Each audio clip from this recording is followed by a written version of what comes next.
बात करने वाले हैं फंडामेंटल राइट्स की।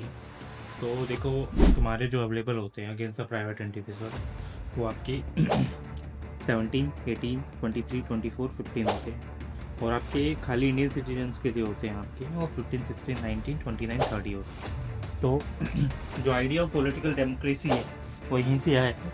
और जो आपकी लिमिटेशंस हैं आपकी एग्जीक्यूटिव और आर्बिट्रेरी लॉ की, वो यहीं से देखी जाती है। कुछ नेगेटिव नेचर हैं, कुछ पॉजिटिव हैं।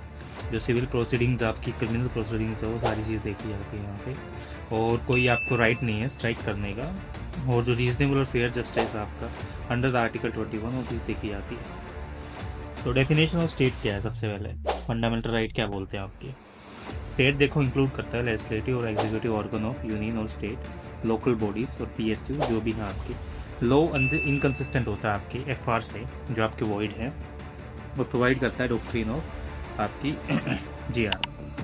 जो लॉ है आपको इंक्लूड करता है non legislative sources of law. और जो कॉन्स्टिट्यूशनल अमेंडमेंट्स हैं वो कोई लॉ नहीं है। ये चीज़ें आपकी देखी जाती हैं। तो राइट टू इक्वलिटी क्या बोलते हैं? स्टेट कोई भी डिनाई नहीं कर सकता किसी भी बंदे को इक्वलिटी बिफोर द लॉ और equal proportion of law, protection of law within the territory of India. जो प्रोहिबिशन आपका डिस्क्रिमिनेशन का on the ground only of religion, race, caste and sex and place of birth, वो सारी देखी जाती है। जो एक्सेस है आपका शॉप्स का, पब्लिक रेस्टोरेंट्स का, प्रोहिबिट करता है डिस्क्रिमिनेशन को ओनली बाय द स्टेट, जो यहाँ पे हम कर सकते हैं। तो यूज़ ऑफ वेल्स है, टैंक्स हैं, बादिंग गार्ड्स हैं, ये मेंटेन करता है आपकी, जो पार्शली आपके स्टेट फंडिंग से बनाए गए हैं। इस पर कोई डिस्क्रिमिनेशन नहीं हो सकता स्टेट के अंदर या प्राइवेट इंडिविजुअल के साथ। जो इक्वलिटी है आपकी अपॉर्चुनिटीज़ की, the matter of public employment, ground of religion, race, caste, sex, place, ये सारी चीज़ देखी जाती है। और जो एक्सेप्शन है जैसे पार्लियामेंट प्रिस्क्राइब करता है resident as a condition for certain employment. और जो जैसे रिजर्वेशन आपके बैकवर्ड क्लासेस के लिए, वो यहाँ पे इक्वालिटी के अंडर ही आती है। और जो अपॉइंटमेंट है आपका रिलीजियस इंस्टीट्यूशंस में, जैसे आपके हिंदू कमेटी में हिंदू से आएंगे, वो सारी चीज़ें भी आपकी इक्वालिटी में आती है। अवोलेशन आपका अनटचेबिलिटी का, ये प्रोहिबिशन ऑफ प्रैक्टिस का, वो सारी चीज़ देखी जाती है। ये डिफाइन नहीं होता कॉन्स्टिट्यूशन में, ना कवर करता है सोशल बाइकाट। अवोलेशन ऑफ टाइटल है, जैसे आपका मिलिट्री या अकेडमिक टाइटल दिए जाते हैं, वो चीज़ भी यहाँ पे आपके नहीं आती।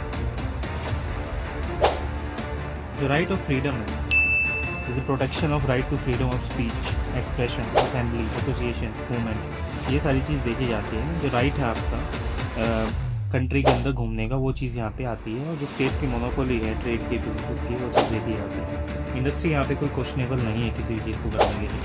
और जो प्रोटेक्शन आपकी आर्बिट्री और एक्सेसिव पनिशमेंट्स होती हैं एक्यूज के ऊपर, वो चीज़ भी यहाँ देखी जाती है। कोई एक्स पोस्ट फैक्टो लॉ नहीं होता, ना कोई डबल जियोपैडी होती है, ना कोई सेल्फ इंक्रिमिनेशन होता है। एक्सेप्शन क्या है यहाँ पे? देखो, सबसे पहले आपकी सिविल लाइबिलिटी होगी, टैक्स हो गया उस चीज़ में। जो प्रिवेंशन डिटेंशन है, वो चीज़ देखी जाती है। डिपार्टमेंटल या एडमिनिस्ट्रेशन प्रोसीडिंग्स होती है, वो चीज़ यहाँ पे देखी जाती है, कितने अच्छे से कर रहा हूँ चीज़। कोई भी पर्सन है वो डिप्राइव नहीं हो सकता लाइफ और पर्सनल लिबर्टी से। और जो प्रोसीजर्स के अकॉर्डिंग होती है आपकी एस्टेब्लिश की जाती है लॉज के अकॉर्डिंग। जो आपका 21 ए क्या बोलता है? राइट टू एलिमेंट्री एजुकेशन है, 6 से 14 साल के अंतराल को आपको मिलनी चाहिए। और जो आपकी प्रोटेक्शंस हैं लोगों को, जो आपके अरेस्ट और डिटेन के टाइम पे दी जाती है, जैसे राइट टू कंसल्ट और defined by the legal practitioner, ये सबका राइट है। आपको कोई भी बंदा अगर अरेस्ट किया गया, डिटेन किया गया है, वो मजिस्ट्रेट के सामने जाएगा with in 24 hours excluding the journey time. Basically journey time को हटा के 24 घंटे के अंदर पेश करो। प्रिवेंटिव के केस में क्या होता है, ये 3 महीने से ऊपर नहीं होना चाहिए। और जो एडवाइजरी बोर्ड है रिपोर्ट करेगा सफिशिएंट कोर्स फॉर डिटेक्शन। और आपकी जो कम्युनिकेशन ग्राउंड के ऊपर चीज़ें होती हैं, वो चीज़ यहाँ पे देखी जाती है। प्रिवेंशन सेंट्रल स्टेट हैं, लोग बनाते हैं प्रिवेंटिव डिटेंशन के लिए।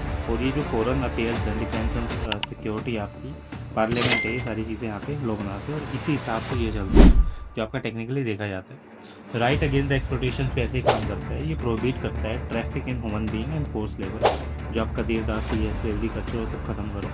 प्रोहिबिशन ऑफ एम्प्लॉयमेंट और child below 14 factories, mines, Rajesh activity, वो सारी चीज़ खत्म होनी चाहिए। तो यही लोग बोलता है, इसी के हिसाब से चीज़ें चलती हैं।